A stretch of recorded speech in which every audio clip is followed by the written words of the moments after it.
Hey there, and welcome back to the OBM Show, the podcast where we shine a light on the behind the scenes leaders building systems, driving strategy, and helping visionary entrepreneurs scale. Now, today I have the absolute pleasure of sitting down with someone whose journey into the OBM world is not only inspiring, but it's actually a masterclass in stepping into your potential with purpose and integrity. I'm talking about Ada Wogu, founder of Advance with Ada. Ada started in the online space as a virtual assistant with no corporate background, just pure drive and curiosity. She found her groove through writing, copy, and VA work, and eventually that spark brought her to the world of OBM. She joined our OBM accreditation program in early 2024, and the results, let's just say, they speak for themselves. She's tripled her revenue, landed 3 OBM clients and 1 DOO role, and she's carving out a niche supporting coaches and agencies through smart systems and automation. One of the most exciting things Ada's doing right now is what she calls accelerated SOPs, which is a brilliant fusion of her writing background and systems knowledge to help clients create high impact, time-saving workflows that still preserve quality.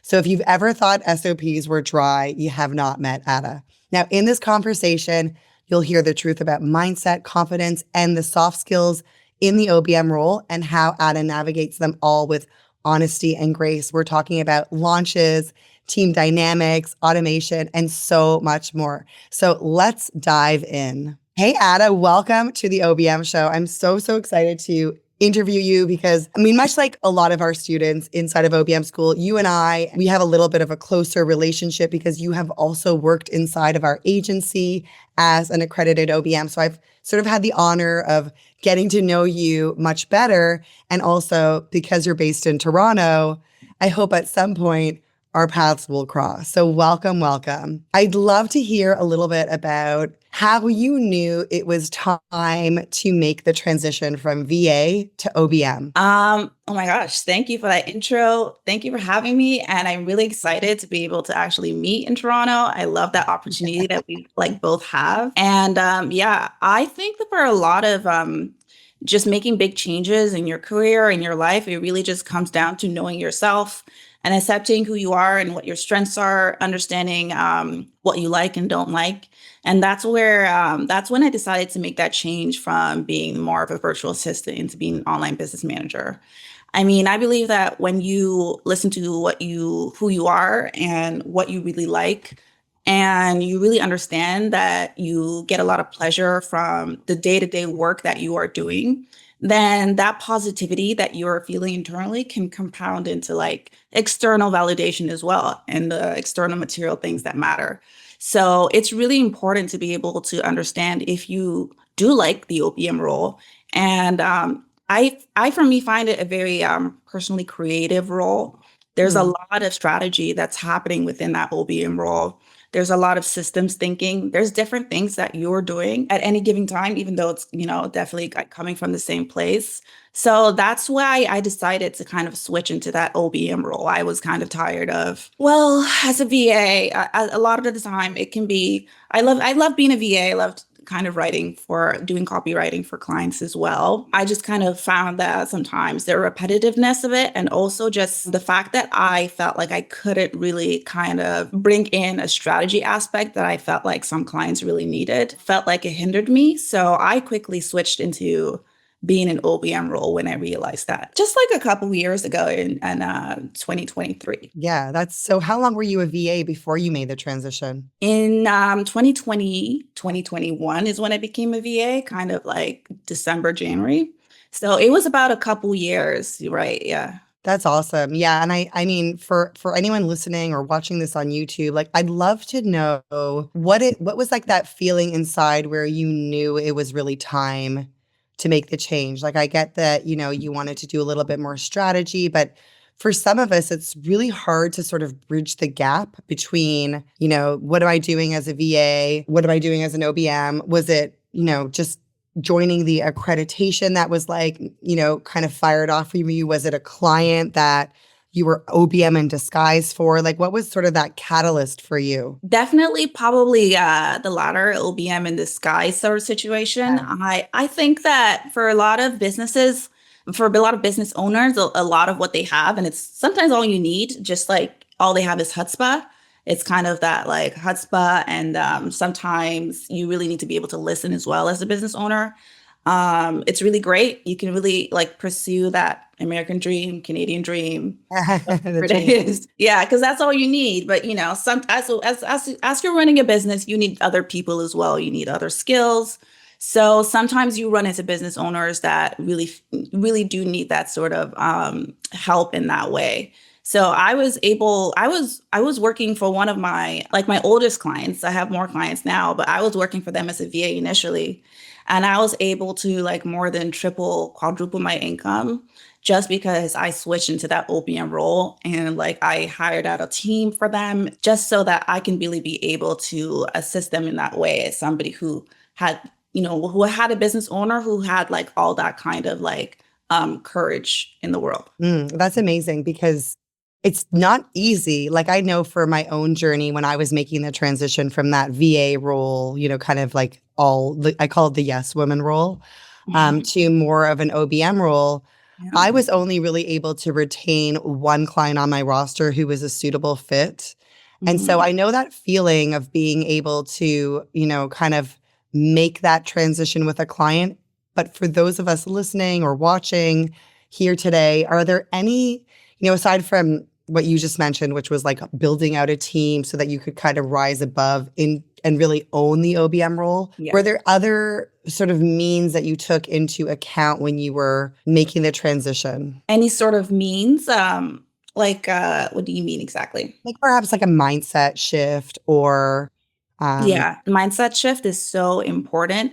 If you don't have that mindset shift, it has to start in the mind, and yeah. then it can happen in the actual like real world reality. So I was just doing a lot of work with like relationships with other business owners, with colleagues, and really making sure it all started in mind when it came to like owning that OBM role. Really in meetings, talking about strategy, saying, I believe you need this, being honest. A lot of the times Yes, as that's a really OBMs, good one. Being honest is a very good one. yeah, a lot of times as OBMs or VAs, you're working with a business owner who, there's not a lot of other people on their team, or maybe they have people in hyper specialized roles. But as a VA or OBM, it can be kind of a small team. So there's, even let's say their partner, their closest friend, they're not going to be working within their business, so they're not going to be having that perspective that only you and maybe a couple other people do. So it's really Mhm. important to like kind of let them know and be honest and really just talk about more strategy a lot of the time, maybe Right. give them advice. And that's part of like that mindset shift and like stepping into that OBM role. It just happens to Mhm. be like that. Yeah. Yeah, so so if I understand you correctly, it's like recognizing that they need a bigger management role on their team based on perhaps where they are financially in their business or their trajectory for growth, and then being able to put yourself in the right shoes, being honest about where they need to be, what role you need to take on, and then who else needs to come into the business. I mean, how long did that shift take you with that particular client? I think for a lot of things, relationships with time and consistency, it kind of builds trust, especially when you just work. You're consistent with yourself, and you are like, what's the word? I don't want to say like work hard, but just work consistently, show up, just do what you are supposed to do within the contract, and really build that relationship with them and have them understand that you are there for them. And that will really inevitably build trust so that whenever you do show up in that kind of like OBM capacity, it just becomes sort of natural. And before you know it, when you do kind of like make that official transition, it's something that they're comfortable with and that they really trust in that role, that, you'll be able to do what the contract says Yeah, and what the business needs. and what the business needs. Yeah, Exactly. absolutely. So I know you have quite a few clients on your roster. Do you have your own team now? Do you have people working under you? I'm working on it. I'm in that transition for sure. I use yeah, I have people with a team, for my clients, but right now I don't have a team for myself, but I've been thinking about it actually since like a couple months ago. So Mhm. I'm definitely like in that mindset. Like Yeah. the next horizon is team. Yeah. The next horizon is team I love building. that. Exciting. Yeah. So, as you know, being on the day in the life of an OBM, we would love to hear a little bit, Ada, about what your day in the life looks like a typical day in the life, starting with waking up. What does it look like? Okay. I wake up, I scroll. We all scroll. No, I we scroll. don't. It's 100%. There's no, yeah, 100% for like 20 minutes. And Are you then, scrolling through emails from clients also? no, we don't really email. I love Slack. I use Okay. Slack for Okay. clients. And then I do love checking emails. I don't know. If somebody wants to kind of like be on their phone or something like that, I find emails exciting. I'm like, what did I get? I'm subscribed to Substack. So definitely like if you want to like stop scrolling, you can like scroll on your emails and it's kind of like short. It's only like probably 5 minutes. So but I do that. And then obviously, get ready for the day, shower. Sometimes I might make breakfast. Sometimes I might just like drink matcha. I'm obsessed with that now. Oh, hey. I usually start the day at like 10 a.m., which is it's kind of like more mid-morning. And then obviously I'm working, talking with clients, all of that. Meetings, what does that look like? Because many of our listeners are not, they don't have as much experience as you have. So Yeah. what does it Uh, look like? Is it like scheduled meetings with clients? You check in every day with every client? no, I couldn't do an everyday thing. And I think, I mean, yeah, some, I know some clients, they do everyday meetings. I don't think, who knows, but I think that's for more like employees, in my Right, opinion. right. You're, Sometimes with you're meetings, checking in once a week, basically. yeah, checking in once a week. So I have like days in the weekday that are more busy with meetings. So usually like on a Tuesday, that's usually more busy. I have like 2 client calls then. But I usually like to keep it at one call a week. And then sometimes like a client might want something ad hoc, especially if they're more of a bigger client or have a bigger package, and that's fine with me. So yeah, I'm having meetings. I'm usually like working because I work from home, taking breaks, all of that, obviously going out to like grab something from the convenience store. And then I usually round it off at about 6 p.m., just like slowly just working through all the day's tasks. And then I kind of like wind down just naturally. Yeah. So you're like, yeah. So when you talk about the day's tasks, is it like implementing systems? Like, let's get into the nitty gritty. What does it look like? Yes, of course. Checking somebody's project management tool, like what's on tap for the day? Okay, I will tell you for a newer client what I'm really doing for them, as they are a group travel company. I'm really helping them with vendor management. Mm, It's really I interesting like as somebody. Yeah, that's my director of operations role, and it's really interesting when you are kind of working for as an OBM because can do so much. Obviously, like you can be that generalist role, that specialist role. mhm. So it's really interesting to be able to like come in and work for somebody and it's something different. So I usually do like say something like system setup, vendor like management of the team. I talk to team members, catch up on what they're doing for the day. Just follow up on the tasks that I had let them know that they should do. I create a lot of SOPs as well, especially in that newer phase when you're trying to like set things up. Frontline users, Yeah. yeah. Yeah. So that's a lot of what I'm doing.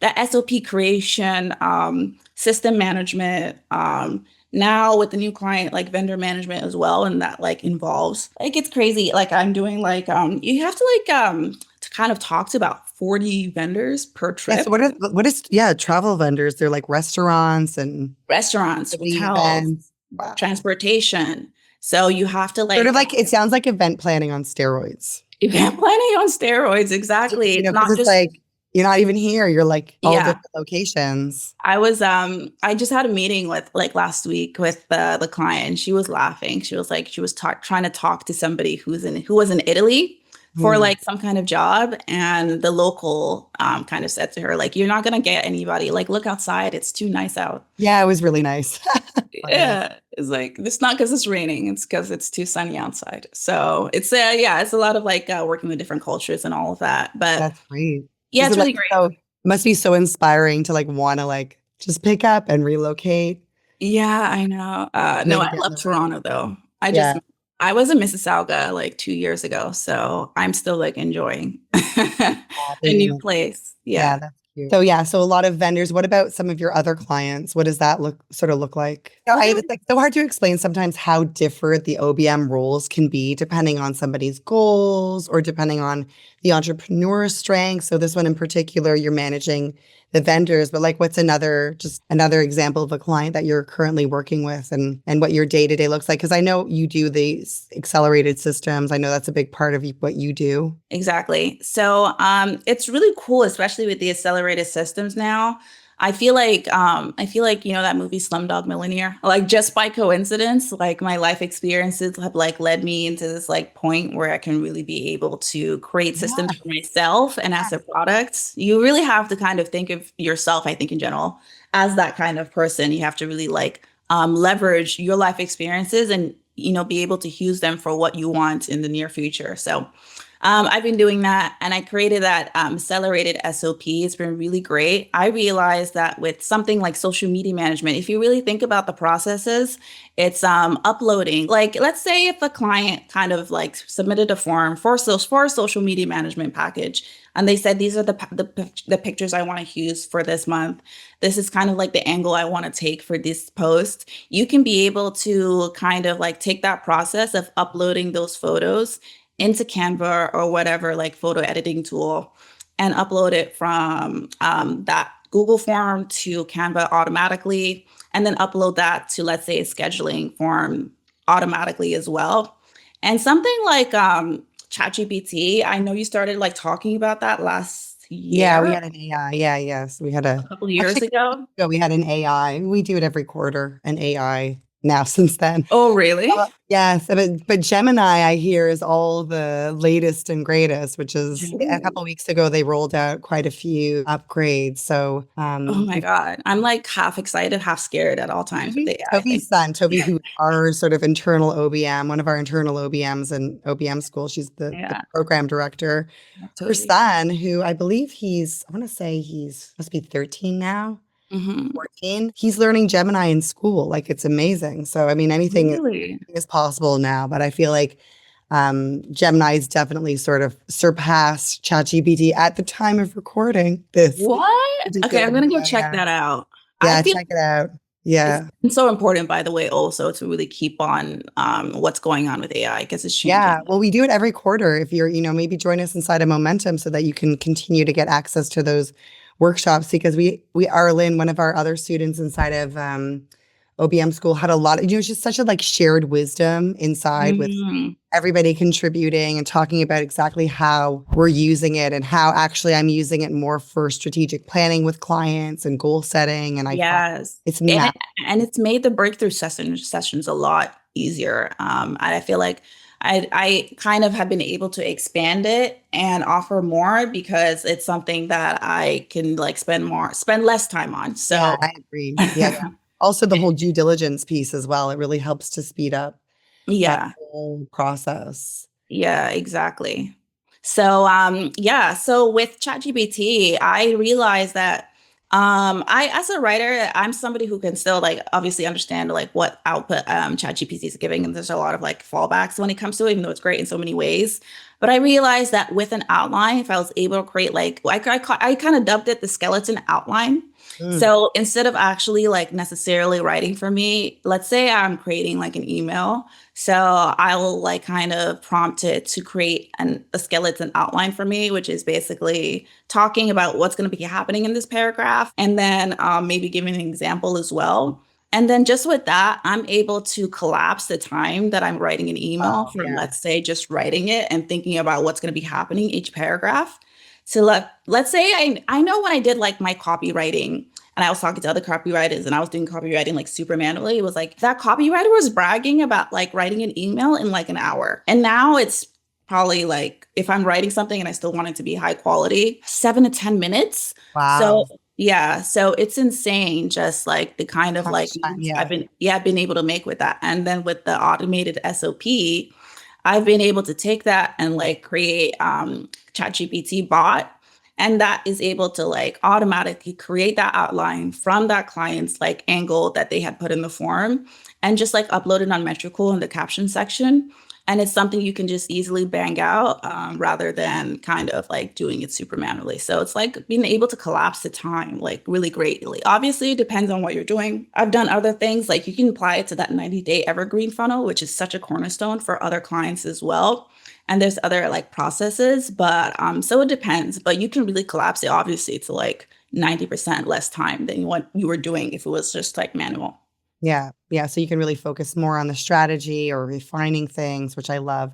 Yeah. I think that AI is really such an exceptional tool for us OBM. as OBMs, but also in kind of helping to show our clients how to best utilize it for their business, Yeah. as well as all of the other tools. Yeah. So just a couple weeks ago, we had a really big AI workshop, and we shared a lot of prompts and templates and stuff that we are using inside of OBM School. So you should definitely check that out.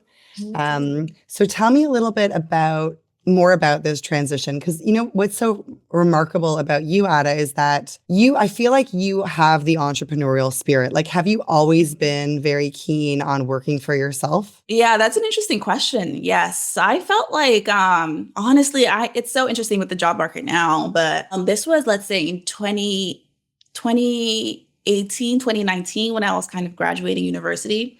I was also going to say I'm kind of more different than like a lot, well, maybe some other OBMs. I kind of came out of university and I got recruited into a hospital. I was working at a vaccine clinic. So I knew it was going to be temporary, but it was still like pretty long, honestly, like maybe longer than it should have been.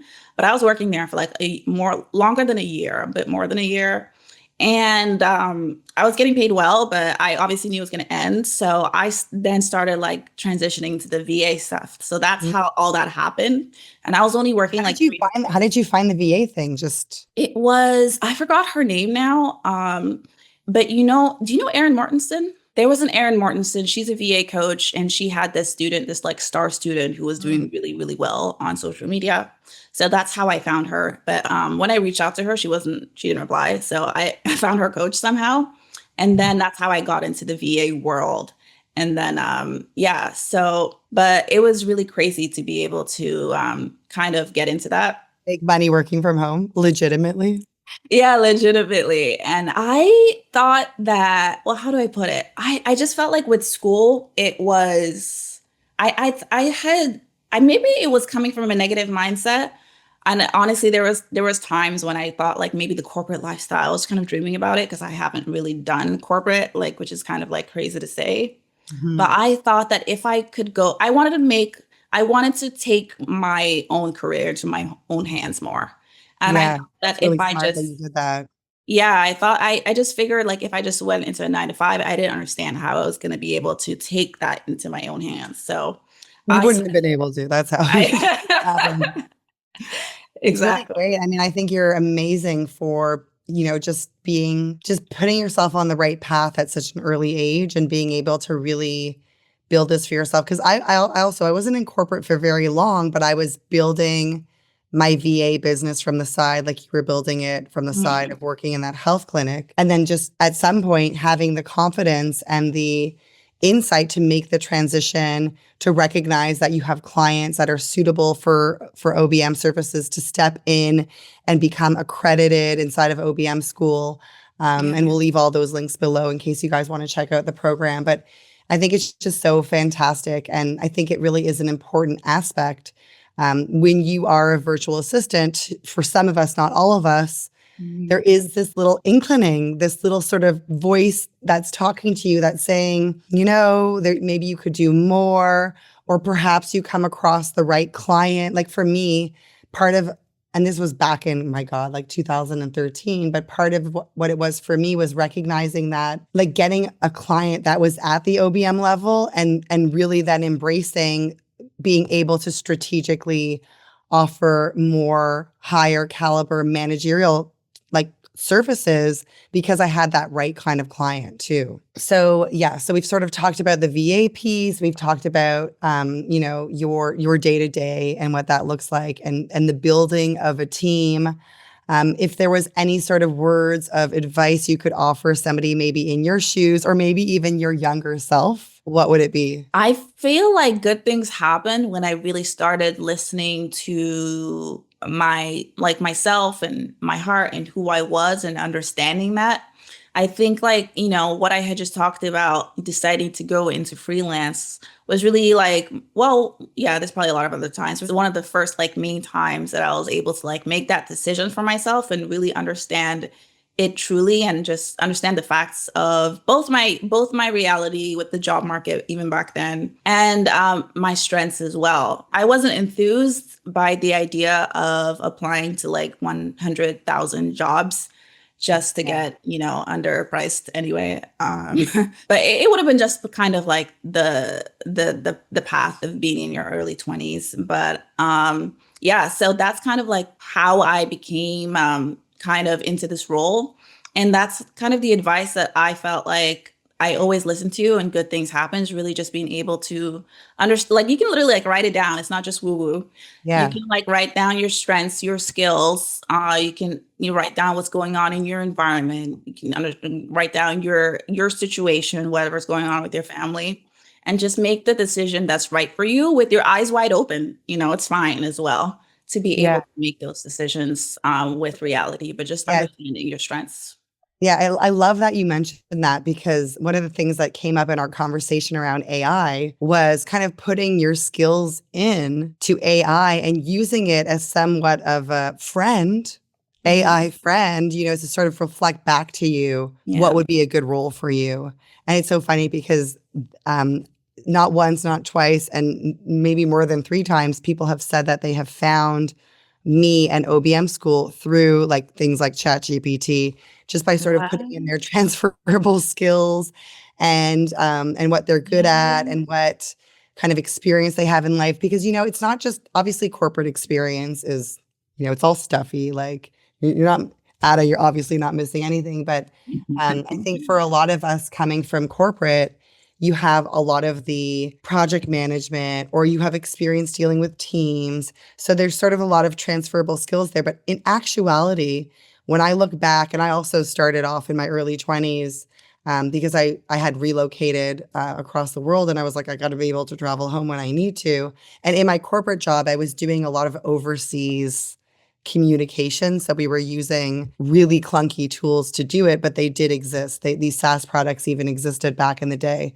But it's so interesting to me because so much of the skill that I have is from like working at my first job was working at Kernels, which is like a famous popcorn. I love kernels. I love Yummy. Kernels. So I don't know. I don't think Kernels is in the States, but it's definitely a Canadian thing. And so I worked at Kernels, and I think I was like 15 at the time. Like I think I was just like I was 15 or 16. It was legal. But I was like learning. I was like learning to like talk to people and and a little bit of sales experience and like Yeah. responsibilities of like opening and closing things and cashing out. So I say that because I think a lot of us think we need to have some fancy repertoire of skills to become an OBM. But the truth is that you really just need, like what you had mentioned, in your heart and in your mind, goals and a real drive to make it work.